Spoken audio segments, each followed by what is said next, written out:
নমস্কার। গোপ চুরি, সুকুমার রায়। হেড অফিসের বড়বাবু লোকটি বড় শান্ত। তার যে এমন মাথার ব্যামো কেউ কখনো জানতো?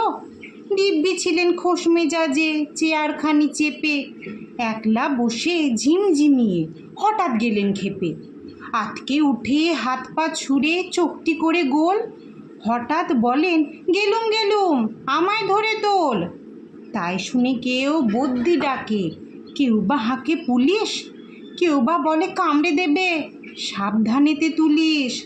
ব্যস্ত সবাই এদিক ওদিক করছে ঘোরাঘুরি। বাবু হাঁকেন, ওরে আমার গোপ গিয়েছে চুরি। গোপ হারানো আজব কথা, তাও কি হয় সত্যি?